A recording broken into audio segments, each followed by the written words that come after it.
Muy buenas tardes para todos. Les habla Jenny Grillo. Yo soy coordinadora del proyecto de Atarraya en la Universidad de los Andes.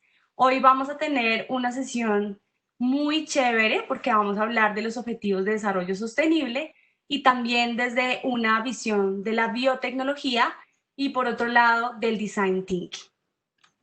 El objetivo que tenemos para hoy es comprender el marco de los objetivos de desarrollo sostenible y su pertinencia para el desarrollo local. Tenemos 3 invitados especiales muy chéveres el día de hoy y vamos a tener una sesión con el primer invitado especial, que es Felipe Castro. Luego vamos a tener unas preguntas para Joana Daniés y para María Paula Barón, y a lo último vamos a hacer una sesión de preguntas. Entonces los voy a presentar. Felipe Castro es economista de la Universidad Javeriana con maestría en gestión pública y gobierno del London School of Economics and Political Science. Es subdirector del Centro de Objetivos Sostenible para América Latina. Por otro lado, tenemos a Joana Daniés. Ella es bióloga y microbióloga de la Universidad de los Andes y realizó una maestría en ciencias biológicas de la misma universidad y es doctora en fitopatología de la Universidad de Cornell. Es profesora asistente del Departamento de Diseño de la Universidad de los Andes y directora del Grupo de Investigación de Atarraya. Por último, tenemos a María Paula Barón Aristizábal. Ella es diseñadora de la Universidad de los Andes y obtuvo una maestría en textiles en Glasgow School of Arts en Escocia. Es profesora asistente de la Universidad de los Andes.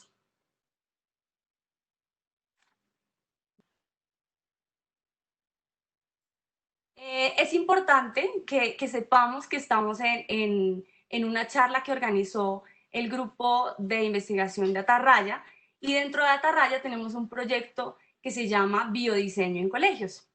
Es decir, aquí hay varios profesores que hacen parte del proyecto Biodiseño en Colegios, y esta imagen la van a entender un poco más ellos, pero les doy un contexto rápidamente. Son como los pasos que tiene el Design Thinking y nosotros le hemos agregado unos más para el proyecto específicamente de biodiseño en colegios. En este momento estamos en la introducción y vamos hacia la fase de explorar en el contexto del proyecto Biodiseño en Colegios, para que vamos todos a estar un poco más contextualizados en qué vamos a charlar al final de nuestra sesión de hoy.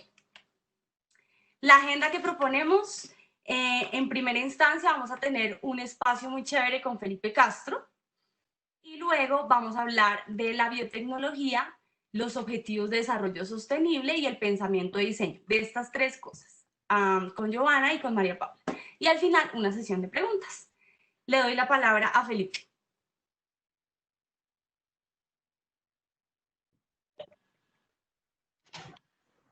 Hola Jenny, hola a todos, ¿cómo están? Muchas gracias por la invitación. Un saludo especial también para Joana y María Paula, con las que voy a compartir este espacio. Yo quisiera empezar por darles como una introducción general del tema que están abordando en este proyecto. Y esa introducción inicial, digamos que tiene como dos componentes iniciales. Uno es entender qué es el desarrollo sostenible, porque el segundo, que es qué son los objetivos de desarrollo sostenible, no necesariamente es exactamente lo mismo de lo que es el desarrollo sostenible, que es de donde sale el concepto y que después aterriza pues en esos 17 objetivos de desarrollo sostenible que seguramente varios de ustedes ya conocen.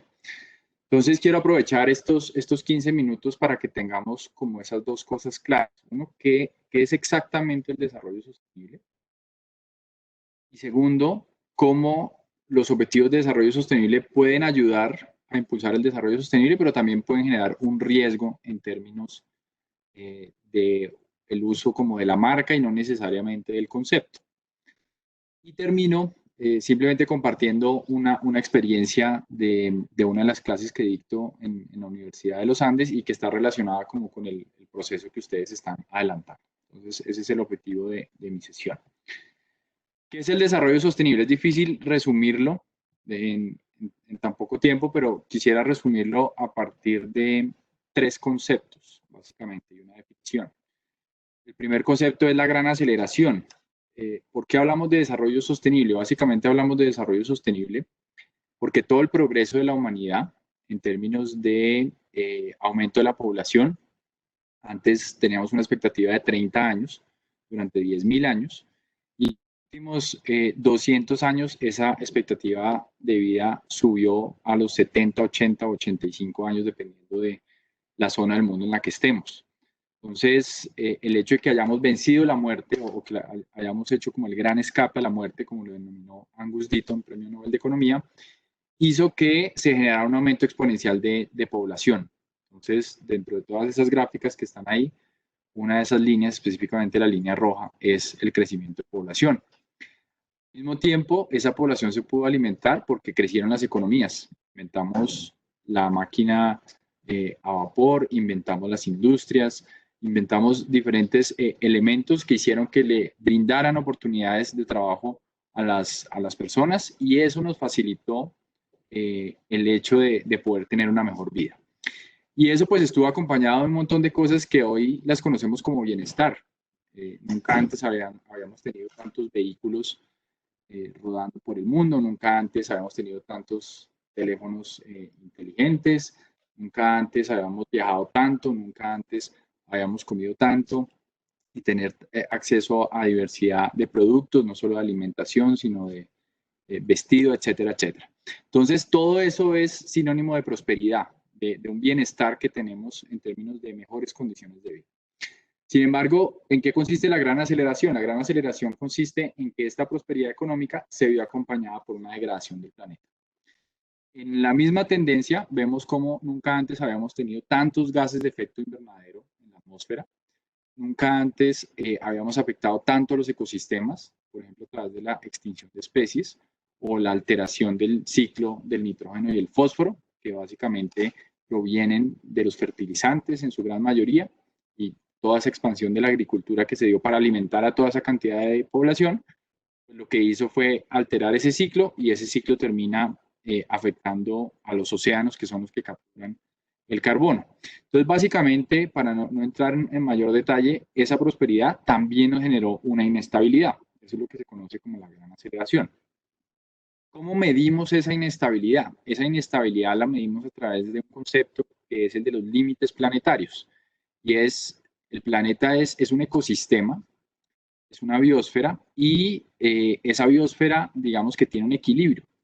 Se dio en el océano, en la que básicamente hubo una estabilidad climática que nos permitió a nosotros conquistar la tierra con la agricultura, las ciudades, la ganadería, etcétera, etcétera.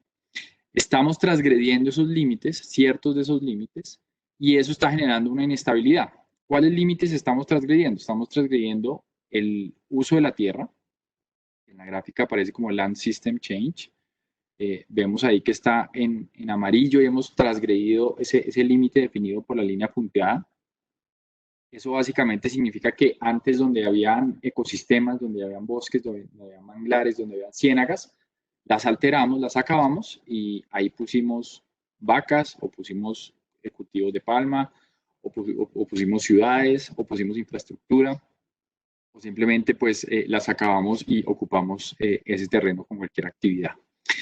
Eso al mismo tiempo alteró el segundo límite, que es todo el tema de biodiversidad y todo el tema de especies. Cerca de 1 millón de especies se han extinguido del planeta porque básicamente pues acabamos con sus ecosistemas y al acabar con sus ecosistemas y también al invadir sus territorios y en algunos casos al utilizarlos también como alimento y como una caza indiscriminada, pues básicamente los extinguimos. Entonces ese es el segundo límite que hemos transgredido. El tercero, que está relacionado también con los anteriores, tiene que ver con el de cambio climático. El hecho de haber tumbado tantos árboles que eran los que nos capturaban el carbono hizo que liberáramos más carbono. Todo el aumento de energía, especialmente a partir de la generación de energía térmica con carbón, con petróleo, con gas, pues libera gases de efecto invernadero y eso calienta la atmósfera. Y adicionalmente, la acidificación de los océanos y el blancamiento de los corales también está relacionado con toda la alteración del ecosistema marino. Y por último, pues el ciclo del nitrógeno y el fósforo, que es lo que está abajo en Biochemical Flows. Entonces, estos 4 límites son los que han hecho que alteremos el planeta, que generemos una crisis ambiental global y que básicamente no nos va a matar literalmente como un asteroide que llega a la Tierra y la destruye, sino que lo que va a generar son una serie de alteraciones del clima.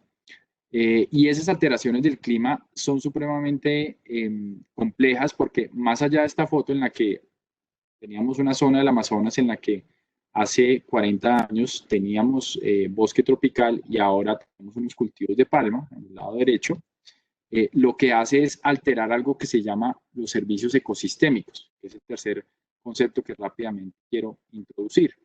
Y es que no es el hecho de acabar con la naturaleza por acabarla, es el hecho de que esa naturaleza nos brinda unos servicios en términos ecosistémicos que son claves para que nosotros estemos bien. Entonces, por ejemplo, los servicios de provisión o los servicios de regulación. Buena parte del agua de América Latina depende de todo el vapor de agua que se transporta por encima del Amazonas.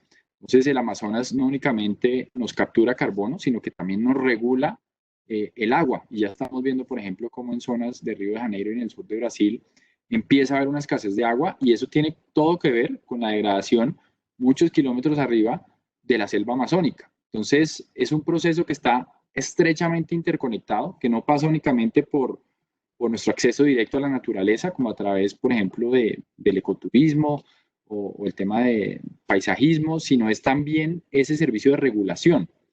Por eso, por ejemplo, cada vez los fenómenos más extremos terminan en inundaciones. Si no tenemos unos buenos suelos con unos buenos bosques que amortigüen todo el tema de caudales de agua, pues básicamente esto se vuelve como un repelente, pues el agua en vez de quedarse en ese espacio, corre y arma arroyos y arma procesos de inundaciones, como hemos visto, por ejemplo, recientemente lo que sucedió en Mocoa, que básicamente este fenómeno extremo climático de lluvias intensas se volvió en un río que arrasó buena parte de la ciudad, precisamente porque en la parte alta por donde se generó esta avalancha se había deforestado una zona importante que amortiguaba todos estos fenómenos.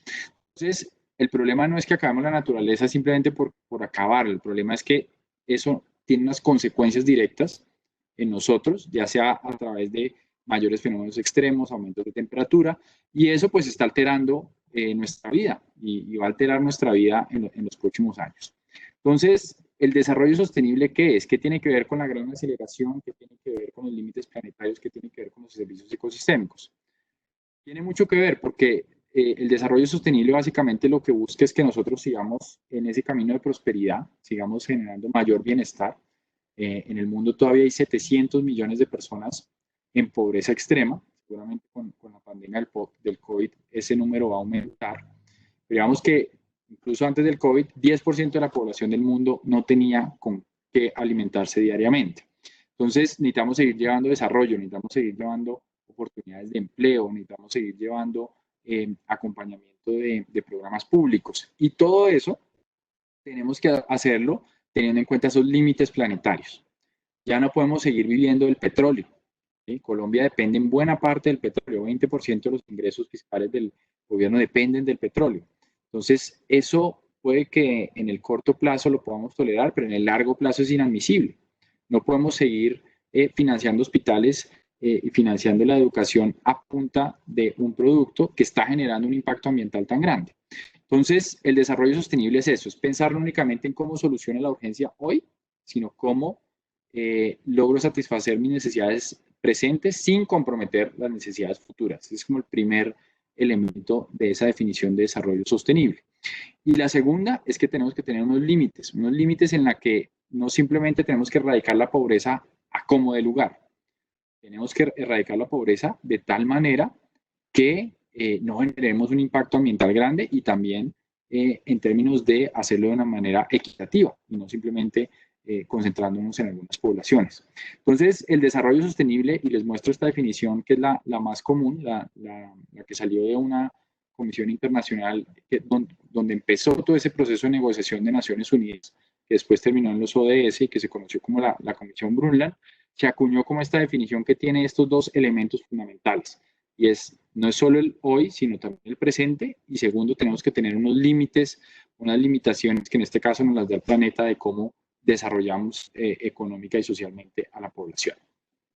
Entonces aquí aterrizamos en los ODS. ¿Qué son los ODS? Como la mayoría de ustedes seguramente saben, son un acuerdo global. 193 países se pusieron de acuerdo. Son 17 logos muy interesantes con un gran trabajo de diseño y que son difíciles de olvidar y digamos que tienen un alto grado de recordación. Pero tiene una particularidad y es que todos nos sentimos identificados con alguno de ellos. Seguramente los que estamos trabajando con temas de educación, pues nos interesa más el ODS 4, que es el de educación de calidad. A los ingenieros les apasiona el tema de energías renovables, a los ambientalistas el ODS 15 de protección de ecosistemas terrestres, a los biólogos marinos el ODS 14 vida submarina, a los sociólogos y economistas el fin de la pobreza, etcétera, etcétera. Entonces todos tenemos como una camiseta que ponernos en el marco de estos 17 objetivos. ¿Cuál es el problema? Se nos olvida que esto está totalmente interconectado y que no podemos trabajar por uno solo y olvidarnos del resto. El ejemplo que daba, no podemos acabar con la pobreza y al mismo tiempo generar un impacto en el planeta. Entonces, tenemos un riesgo, y ese es un poco también uno de los mensajes que quiero que quede en esta segunda parte, y es que porque yo hago una actividad, una iniciativa, hago una campaña y me identifique con uno de estos objetivos, no necesariamente yo estoy trabajando por el desarrollo sostenible, porque como vimos, el desarrollo sostenible implica las dimensiones económicas, sociales y ambientales del desarrollo. No podemos escoger una y olvidarnos de dos, no podemos estar enfocados en dos e ignorar la esfera ambiental. Entonces, si cogemos los ODS como una marca, como muchas veces sucede, en la que simplemente hacemos cualquier actividad, puede que estemos aprovechando esa plataforma de los ODS, pero puede que no necesariamente estemos trabajando por el desarrollo sostenible.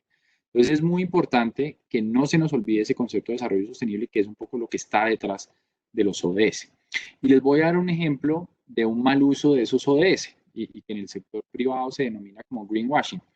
Básicamente son iniciativas que las empresas privadas utilizan para sobredimensionar, incluso engañar en algunos casos los impactos sociales y ambientales de alguna iniciativa, de algún producto, y que de cierta manera les da licencia para operar. El hecho de mostrarse verde, el hecho de mostrarse que uno trabaja por los ODS, pues le genera a uno un poco de, digamos, de valor en términos de una marca, pero existe el riesgo, como les digo, de que dejemos detrás el concepto de desarrollo sostenible. Entonces les voy a dar el ejemplo de una campaña sin nombrar nombres propios, de una empresa de bebidas que estaba trabajando en una zona del país en la que estaba habiendo una crisis alimentaria de comunidades indígenas. Acá estaríamos enfocados en el ODS 2 de hambre cero. Y básicamente esa empresa se volcó a llevar un montón de bebidas con unas características específicas para tratar de aliviar en cierta manera la situación de hambruna que estaba teniendo esta población. Eso de cierta manera la puede mostrar como una empresa interesada y altruista, digamos, por solucionar el sufrimiento humano, pero después de varios meses se supieron dos cosas. Uno, que estaban distribuyendo un producto que, teniendo en cuenta el enfoque étnico y la dieta que tenían estas personas, no les estaba generando beneficios para la salud, sino que por el contrario les podía estar generando perjuicios a corto y mediano plazo. Y segundo, esta campaña después utilizaron los datos y la información para generar una estrategia de mercadeo. Entonces, si bien fue un tema subsiguiente, algo que parecía un tema de interés público, terminó siendo utilizado para un tema de interés privado. Entonces, es muy importante estar alerta a esto. Es muy importante que cuando veamos los logos de los ODS no digamos, ellos digamos que son una buena organización, están trabajando por esto. No, es muy importante entender que no es solo estar debajo de unos 17 objetivos, porque como les digo, todos cabemos acá, todos cualquier cosa que hagamos podemos tener una identificación con estos temas. Es importante ver esto de una manera más integral y esa manera más integral es a través del concepto de desarrollo sostenible. Y termino esta intervención para no pasarme de los 20 minutos con un caso que yo denominaría exitoso, porque creo que muestra lo simple que puede ser trabajar por el desarrollo sostenible. Estuve buscando varios casos, habían varios bastante sofisticados, pero tenía este que estaba al frente mío en la clase que estudiando en la universidad y que muestra bien la esencia de lo que es el desarrollo sostenible en la práctica, sobre todo al alcance de nosotros, con simplemente voluntad, buenas ideas, unas buenas alianzas y no necesariamente requiriendo un capital muy grande para implementarse. Entonces, este es un emprendimiento que surgió en medio de, no es un emprendimiento, en realidad es una alianza que surgió en medio de una clase que dicto en la universidad que se llama Gestión de lo Público. Esa alianza, esa clase básicamente lo que busca es que los estudiantes de administración piensen en elementos más allá del sector privado y cómo todos como sociedad debemos trabajar a partir de esquemas de acción colectiva que nos permitan pues, mejorar las condiciones de lo público y no necesariamente que esto sea una responsabilidad del Estado. Entonces, un grupo de estudiantes en medio del confinamiento, porque esto, digamos, tenían la idea antes, pero lo desarrollaron en medio del confinamiento, tenían contactos con una organización que se llama Procorrif, que trabaja por conservar los arrecifes y conservar las playas en una isla en el Caribe. Se llama Isla Fuerte, que es al frente del departamento de Córdoba, y que la mayoría de islas del Caribe pues tiene sistemas precarios de recolección de desechos. Entonces, el plástico es un tema crítico para estos territorios. La recolección de basura la hacen incluso desde Cartagena, pero muchos de esos residuos pues terminan en el mar. Entonces, estos estudiantes contactaron a Procorrif, desarrolla, digamos, actividades para tratar de generar conciencia ambiental y los conectaron con Mercedes Salazar, que como la mayoría de ustedes podrán reconocer, pues es una diseñadora de joyas muy reconocida en Colombia, y le propusieron que con el plástico que lograban recuperar, que estaba en el mar, en esta zona, hicieran un diseño de unas joyas y de unos brazaletes y de unos collares para que con el apoyo de ella, más el diseño de ella, más la comercialización de ella, pues se generara una conciencia de la importancia de disminuir el consumo de plástico y sobre todo de su adecuado manejo en las islas del Caribe, y de esta manera empezar a recoger recursos, no únicamente, pues obviamente para la comercialización del negocio, para que sea sostenible, sino también para que Procorrif tuviera una fuente de financiación y pudiera desarrollar actividades con los turistas, que son las principales motores, digamos, de generación de contaminación en estas playas durante los fines de semana y las temporadas de vacaciones. Entonces, es una iniciativa que, como les digo, nació en el confinamiento de unos estudiantes que no se han graduado de la universidad, que lograron contactar organizaciones, que lograron hacer esto no solo un modelo de negocio sostenible, sino que asimismo incluyeron a las comunidades y tiene un componente ambiental muy importante. Y es una iniciativa que esperan empezar a desarrollar y a comercializar una vez se supere el tema del confinamiento. Entonces, quise mostrarla porque es algo sencillo. Digamos que yo creo que si nosotros identificamos rápidamente algún problema dentro de nuestro entorno y recurrimos a las alianzas y recurrimos a este enfoque de desarrollo sostenible, pues claramente podemos contribuir al cumplimiento de estos ODS. Y esto va a ser mucho más de lo que, como les mostré acá, por ejemplo, puede hacer una empresa tan grande como empresa de bebidas azucaradas, en la que pudieran haber hecho mucho más y terminaron haciendo mucho menos. Entonces, el desarrollo sostenible es eso. Los objetivos de desarrollo sostenible son una oportunidad para llevar eso a la práctica. Lo que ustedes están haciendo conectando todo el tema de biodiseño es muy importante. Es una manera de contribuir a lograr esos ODS, pero lo que quiero hacer el llamado es que es importante entender de qué estamos hablando. No es solo esos 17 objetivos, sino es el concepto de desarrollo sostenible que está detrás. Y ya para terminar, quería compartirles un curso que tenemos en el Centro de los Objetivos de Desarrollo Sostenible, que es un centro que abrimos en la Universidad de los Andes hace casi ya 2 años, y que básicamente estamos generando este tipo de reflexiones para tener un mejor entendimiento de lo que son estos ODS. Pues tenemos un curso disponible en este momento. El curso está soportado en Coursera. La inscripción es totalmente gratis. Es un curso que dura entre 4 y 6 semanas, dependiendo de la dedicación que tenga cada persona. entre 4 y 6 horas, es libre, entonces pueden hacer un aprendizaje asincrónico. También estamos haciendo pues algunas conferencias para complementar el curso y los invito a que lo conozcan y que básicamente lo que busca el curso es eso, mejorar como ese entendimiento de lo que son los ODS y cómo todos desde cualquier posición en la que estemos podemos contribuir a su cumplimiento. Entonces dejo por ahí para respetar el tiempo y de pronto más adelante podemos resolver alguna duda o algún comentario que haya surgido. Muchas gracias.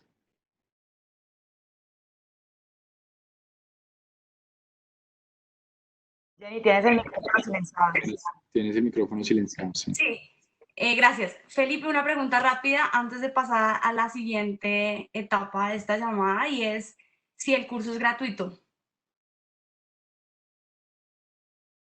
Sí, el curso es gratuito y como la mayoría de cursos en Coursera, se puede acceder al material, digamos, se pueden hacer los 4 módulos que tiene el curso.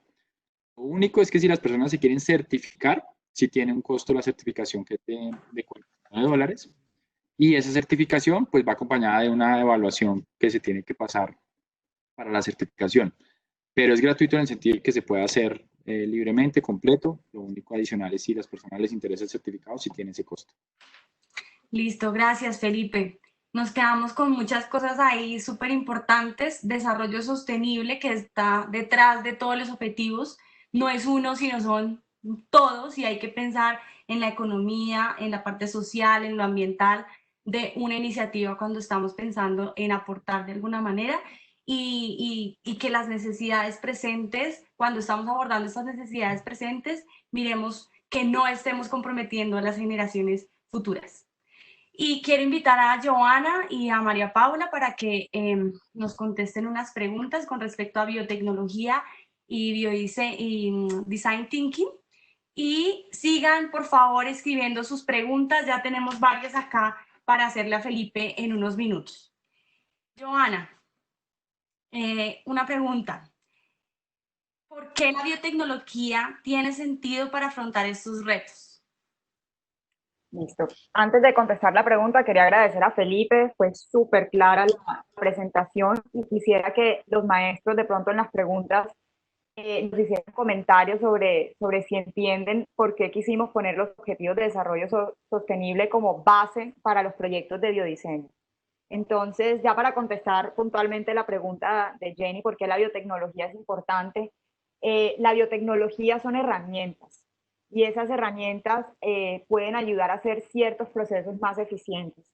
Voy a dar un ejemplo que es algo que a veces tenemos un poco de debate y son los organismos genéticamente modificados. Digamos, a veces decimos que debemos acabar con las vacas, que no consumamos carne, porque esto está dañando el medio ambiente, porque estamos tumbando árboles, como dijo Felipe, para reemplazarlos por ganadería y otra serie de implicaciones. Pero imagínense un planeta en el que todo el mundo consumiera solamente vegetales. ¿Sería eso también sostenible? Tal vez no. También tendríamos que reemplazar árboles por otra serie de cultivos. Otra pregunta. A veces criticamos el uso de pesticidas y de agroquímicos, pero entonces, ¿cómo vamos a producir la cantidad de alimentos suficientes para suplir ese aumento en la población que nos dijo Felipe en una de sus primeras diapositivas? Vamos a tener que combatir estos agentes, vamos a tener que combatir las condiciones ambientales extremas, que es algo que estamos viviendo. Hay muchos lugares donde no se pueden cultivar ciertas cosas porque hay falta de agua, por el tipo de suelo, por ciertos contaminantes. Entonces, los químicos, fertilizantes, pesticidas son muy necesarios también. ¿Por qué la biotecnología puede jugar un rol importante aquí? Puede jugar un rol importante porque nosotros podríamos modificar genéticamente las plantas para que, por ejemplo, no haya que aplicarle tantos fungicidas, pesticidas o tantos fertilizantes. Podríamos hacer que las plantas fueran más adaptas al medio en donde las estamos cultivando para que produzcan más en menor área. También si hablamos, por ejemplo, de lecherías, si queremos tener, la idea es tener la mayor cantidad de leche en la menor área, con el menor número de vacas. estas biotecnologías no necesariamente implican cosas que tengan que ser de laboratorio. La biotecnología es algo que está en nuestra sociedad desde hace mucho tiempo. Hacer pan, hacer vino, hacer cerveza, todos son procesos biotecnológicos que involucran levaduras, bacterias, hongos, en general las levaduras son un hongo, pero microorganismos que nos ayudan a hacer procesos. Entonces la biotecnología es importantísimo en ayudar que ese bienestar que Felipe mencionó que necesitamos para la sociedad, ese aumento económico también que necesitamos, lo podamos hacer de una manera más eficiente, conservando mejor los recursos ambientales.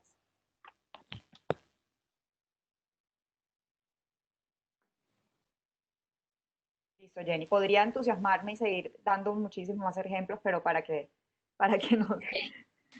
Listo. Ya nos están llegando más preguntas sobre biotecnología, pero vamos a pasar a María Paula. ¿De qué forma el pensamiento de diseño sirve para abordar estos retos? Hola, y hola a todos los profes que ya nos hemos visto varias veces. Bueno, digamos que a mí me parece súper importante para quienes no hayan estado aquí antes o algo así, que sepamos que el pensamiento de diseño es una metodología, una forma de abordar problemas. Yo creo, digamos, tres puntos clave conectando un poco con Felipe, también porque el pensamiento de diseño es relevante digamos, trabajar los objetivos de desarrollo sostenible. Digamos, al final Felipe nos mostraba este ejemplo súper valioso de cómo encontrar un problema, tener un enfoque y llegar a unas alianzas particulares y, digamos, eficientes nos puede ayudar a lograr unos objetivos particularmente. En ese sentido, el pensamiento de diseño responde de una forma directa, porque básicamente el pensamiento de diseño está basado y tiene un pilar fundamental en la observación de la comunidad, teniendo en cuenta lo humano y lo no humano y comprender cómo esto se relaciona sistémicamente. Entonces, digamos que esta mirada de las alianzas y de cómo funcionamos de forma sistémica está directamente relacionada con la forma en la que los diseñadores pensamos y trabajamos. También, digamos, tengo otro punto importante y es cómo el diseño está enfocado en aprender haciendo. Creo que a veces muchas disciplinas se toman mucho tiempo para llegar a la acción y en diseño, al empezar a prototipar y a probar cosas de forma muy rápida, empezamos a tener una retroalimentación directa con un gasto mínimo de recursos, tiempo, dinero y esfuerzo. Eso hace que, digamos, nuestras ideas o nuestros proyectos evolucionen en el tiempo de una forma contundente y más rápida también. Y digamos, el último punto que yo creo que para mí es el más valioso porque el pensamiento de diseño es una buena forma o es vital para afrontar estos objetivos, es su naturaleza de co-creación o de trabajo en equipo. Creo que el pensamiento de diseño está hecho para darle, digamos, o para subrayar las fortalezas que puede aportar cada uno de los integrantes del equipo de trabajo o cada una de las disciplinas que aborda un proyecto o que aborda un reto y en esa medida es súper interesante ver cómo a través de la metodología podemos llegar de un estado X a un estado mucho más deseable. Entonces se vuelve un escenario perfecto para la interdisciplinariedad y como decía, digamos, Felipe, en un punto, todos los objetivos están de alguna forma conectados, ¿no? Creo lo mismo de las disciplinas. Creo que si vamos a aportar frente a cualquiera de estos objetivos, no podemos hacerlo desde una sola mirada. Es una cosa mucho más compleja que eso y el pensamiento de diseño pues está hecho, digamos, su metodología se vuelve un escenario perfecto para la colaboración. Eh, ya, creo que eso era lo que quería decir. Muchísimas gracias. Y bueno, vamos a empezar con las preguntas. Ni siquiera yo estuve mirando las preguntas. Pero primero, si me aclaran despoblación, ¿quiere decir, digamos, la población que se está moviendo hacia las ciudades o qué? Johnny, me lo aclaras y yo voy contestando las otras. Preguntaban que si la tecnología es aliada o enemiga de la sostenibilidad. Para mí la tecnología es aliada. La tecnología no es la culpable, la culpabilidad la tiene, digamos, cómo implementamos la tecnología. Muchas veces culpamos la industria y yo no digo que la empresa y la industria sea perfecta, todos tenemos algún pecado a veces, pero la industria invierte muchísimo plata para poder crear estos avances tecnológicos. y a veces cuando esos avances tecnológicos llegan a la población o al usuario, no sabemos, no lo conocemos realmente y a veces no lo vemos de una manera sistémica. Esto que estoy utilizando, qué otros efectos puede tener en el medio ambiente o en otras cosas que yo hago, y a veces subestimamos sus usos. Por ejemplo, les voy a hablar del glifosato, que es un tema que en Colombia conocemos muy bien.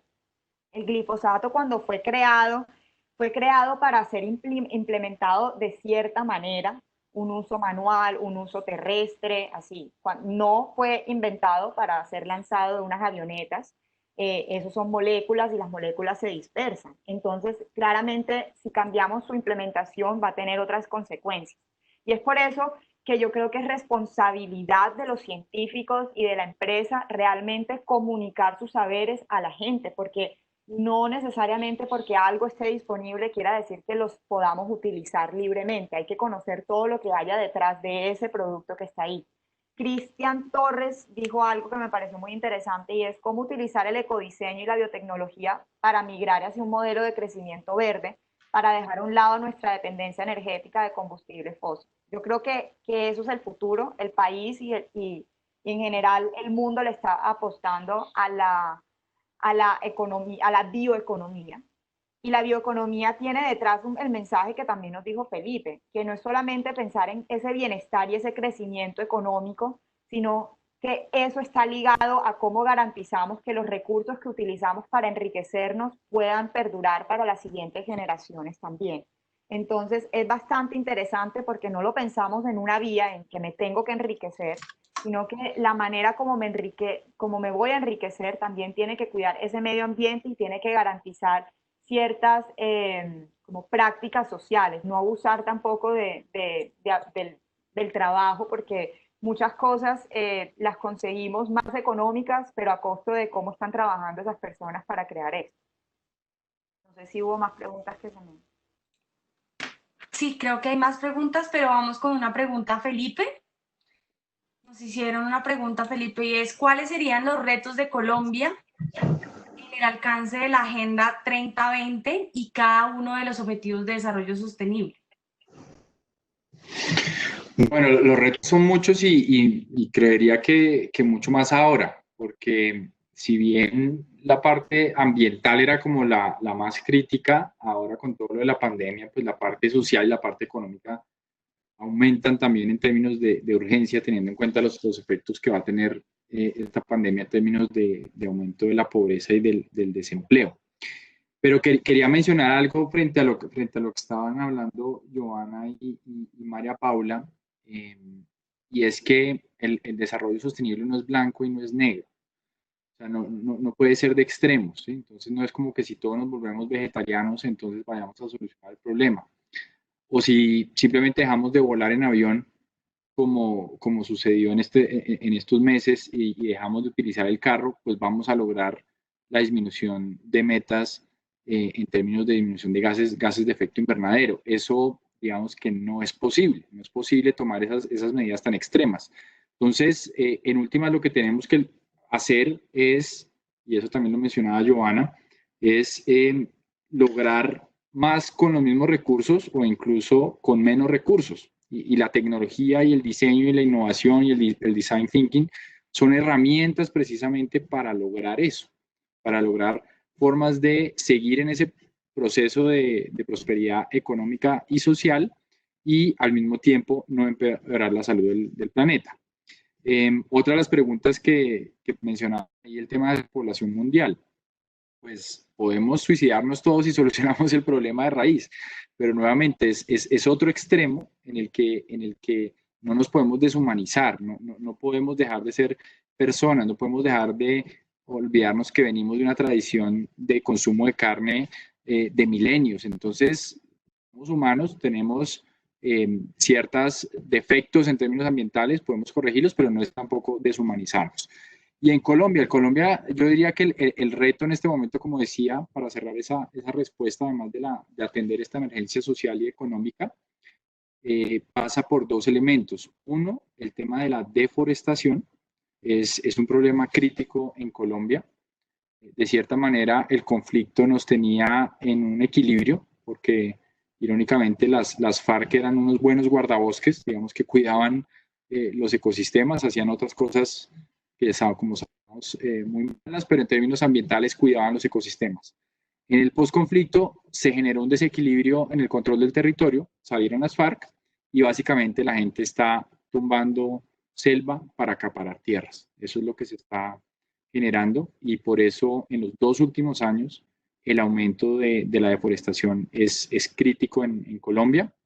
Y yo diría que en términos ambientales es uno de los temas más urgentes, de cómo logramos controlar ese territorio, cómo logramos llegar a zonas donde el Estado no está y tenemos que buscar esquemas de gobernanza que nos puedan garantizar la conservación de los recursos naturales. Entonces yo diría que además de la emergencia económica y social que en este momento es muy urgente, todo el tema de deforestación y de protección de ecosistemas es como el otro gran reto que tiene Colombia en términos de cumplimiento de ODS.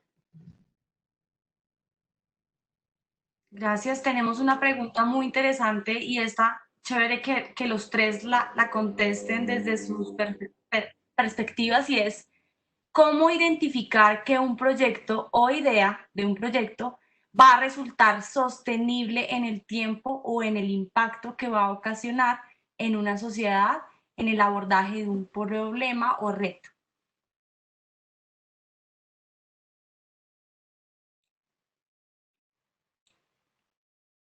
Si quieren, empiezo con una idea que tengo. Digamos que yo creo que es súper importante pensar que desde el pensamiento de diseño, los proyectos y las ideas siempre nacen desde la observación minuciosa y juiciosa de la comunidad, de tanto lo humano como lo no humano, de entender sus profundas motivaciones y sus convicciones, también un poco de entender sus medios y cómo ya suceden cosas en el territorio o en la comunidad o en el contexto donde estemos trabajando. Yo creo que un proyecto que nace y que es fiel a la observación es más cerca, está más cerca de ser apropiado fácilmente por la comunidad y por ende de estar sostenible en el tiempo o digamos de vivir más tiempo en esa comunidad. Yo hace poco trabajé en un proyecto súper chévere que me gusta traer el ejemplo porque me parece que responde muy bien a la pregunta y es la sentencia que hizo la Corte Constitucional haciendo sujeto de derechos al río Atrato. Cualquiera diría pues que es, y no, lo sostengo, es una cosa increíble, digamos que en términos de innovación legal es impresionante darle derechos a un río, pero la sentencia venía, digamos, de una mirada mucho más lejana a la comunidad, en el sentido en el que no entendíamos la relación directa que tenía con el río, sino que simplemente se entendió el problema a escala macro y se generó una sentencia increíble que tenía unos pasos para que se hiciera posible. Lo que pasó con el tiempo es que ya han pasado casi 3 años desde la sentencia y no ha sido totalmente apropiada por la comunidad en Quito ni digamos, en los lugares aledaños a la ribera del río Atrato. Y ahí lo que nosotros intentamos hacer fue hacer una investigación dándole un poco la vuelta, intentando caracterizar y comprender de forma profunda la relación que tienen las comunidades con el río, que es muy diversa, no es la misma para todas, y encontrar proyectos que hicieran que esa apropiación de la sentencia fuera mucho más cercana para las comunidades. Entonces yo sí creo que desde el pensamiento de diseño, una buena rúbrica para pensar que un proyecto va a tener impacto en la comunidad y que va a ser sostenible y apropiado por ellos en el tiempo, es que se va a hacer una observación honesta y genuina de esa comunidad y en una comprensión profunda de la misma sin querer forzar nada. Tiene que ser una comprensión honesta y transparente. Y en esa medida, un proyecto que nazca desde ahí va a ser mucho más fácil que sea apropiado por la comunidad y que viva en el tiempo. Eso por diseño. No sé. Yo le añadiría a lo que dice María Paula, es desde la perspectiva científica pecamos mucho que trabajamos de manera muy aislada, entonces vemos los problemas y los tratamos de solucionar en un laboratorio o con nuestra misma comunidad científica sin entender las necesidades de los usuarios y el contexto. Esa visión sistémica que nos trae el diseño es demasiado importante. Les cuento un poco, yo estudié, yo hice un doctorado en el estudio de las enfermedades de las plantas y llevaba casi 10 años investigando poblaciones de un microorganismo, cómo respondían a ciertos fungicidas y ya muchos estaban generando resistencia.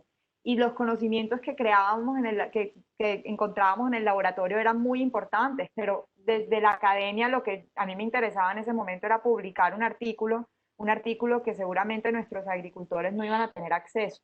Entonces, desde que entendí el diseño y la importancia de la comunicación y de ir y entender cuáles son las necesidades de nuestro contexto, todo ha cambiado, porque ya me di cuenta que inclusive esa enfermedad que yo estudiaba para ellos no era tan importante. Habían otras cosas más importantes que yo ya no estaba enterada, porque yo me enteraba era de artículos científicos y no de hablar con la comunidad. Entonces, es muy, muy importante mantener ese lazo con la comunidad y, como dice María Paula, de construir las soluciones junto a ellos.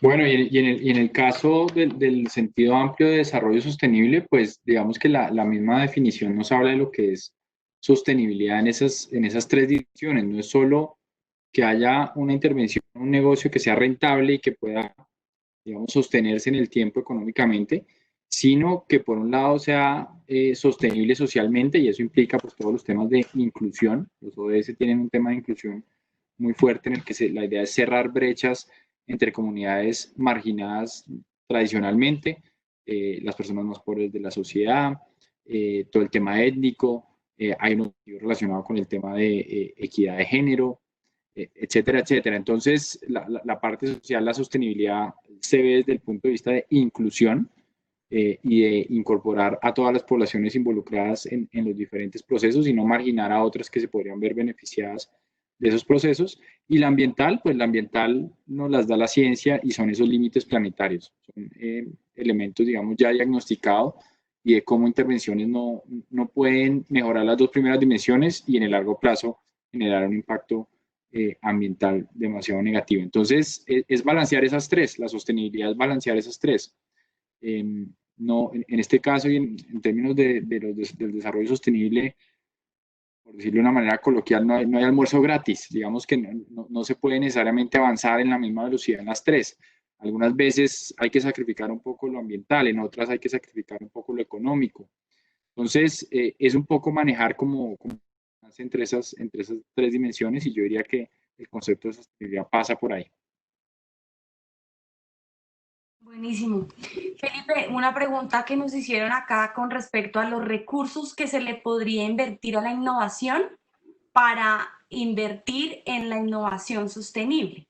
Y esto alineado a lo que está pasando ahorita con la pandemia y los efectos que esto trae a la economía de los países de Colombia y Latinoamérica, ¿qué es lo que debemos hacer para aumentar los recursos? ¿Y cuáles son los retos que se nos vienen con esto, con este panorama de la pandemia?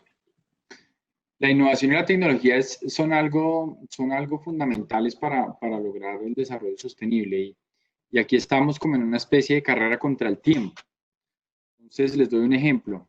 Todo el tema de energía solar. Entonces, todo el tema de energía solar, poco a poco estamos viendo cómo el tema se está masificando. Una de las grandes limitantes son los costos precisamente de esta tecnología, que inicialmente el costo de los paneles y específicamente de las baterías que almacenaban esa energía era extremadamente alto. Entonces, si uno quisiera ponerle paneles solares a una casa, podía terminar en un comienzo costando más los paneles que la casa. Y en la medida en que esa tecnología se va abaratando, en la medida que esa tecnología se va masificando, pues esas soluciones sirven para el desarrollo sostenible, porque acá necesitamos soluciones a gran escala. Entonces, si comparamos lo que vale un vehículo eléctrico hace 2, 3 años, es muy diferente a lo que vale hoy y es muy diferente a lo que va a valer en 3, 4 años, cuando logramos que esta innovación se masifique. Entonces, es muy importante que todos esos procesos de innovación no sean cerrados, es muy importante que se esté pensando un poco en masificar esa tecnología y no necesariamente en lucrarse de una tecnología que ayude para la sostenibilidad. Entonces, esa innovación tiene que estar pensada desde ese punto de vista. Tiene que estar pensada como una manera de solucionar alguna problemática con este enfoque de desarrollo sostenible, pero también teniendo en cuenta la necesidad de difundirse ampliamente y ahí los costos normalmente con las innovaciones pues son una barrera de entrada para que eso se pueda masificar. Bueno, pues ya para cerrar, primero pues les agradezco a los tres por hacer parte de este webinar. Felipe, muchísimas gracias. Estás invitado a muchas más. Y por favor cierren contando algo que les gustaría, cuál sería su conclusión para todas las personas que están escuchándonos hoy. Bueno, yo podría empezar. Mi conclusión es parte de algo que Felipe acaba de mencionar, y es que la solución es realmente el balance entre lo económico, lo social y lo ambiental. Y para obtener un balance no es perfecto en ninguno de esos ejes, y eso está bien.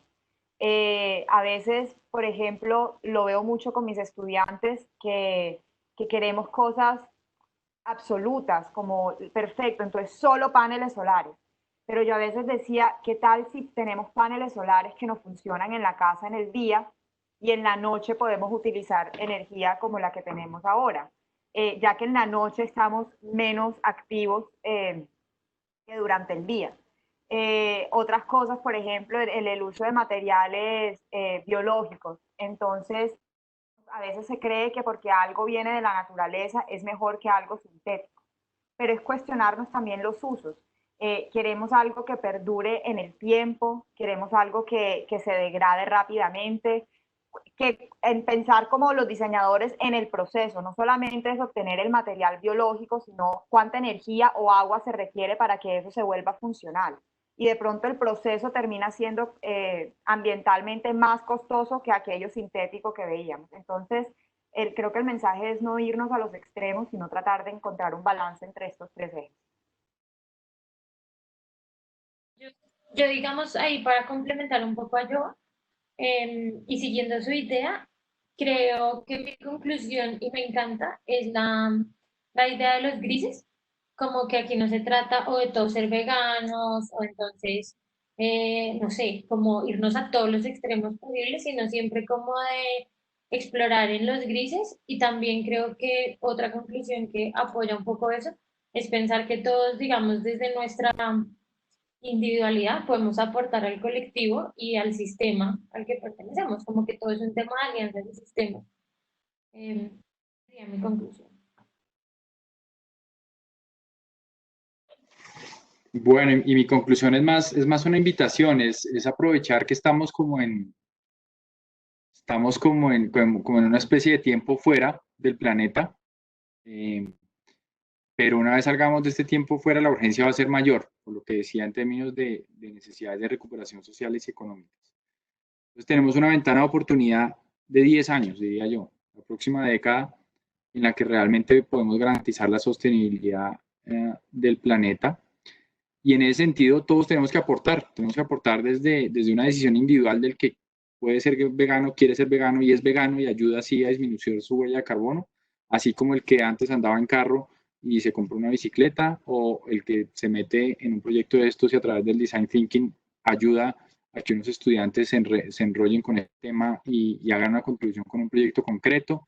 Entonces, el menú es infinito y la invitación es simplemente a tomar conciencia, aprovechar este respiro entre comillas y a empezar a ayudar a impulsar esto entre todos. Yo creo que esa es un poco más la reflexión de cierre. Bueno, muchísimas gracias. Tenemos comentarios que estuvo muy buena la charla, entonces felicitaciones. Bueno, gracias. Gracias. Sí, que estén muy bien. Y gracias a todos los participantes. Gracias a Felipe y a Joa. A ti. Gracias, chao. Chao y muchas gracias. Bueno, que estén muy bien. Chao, chao.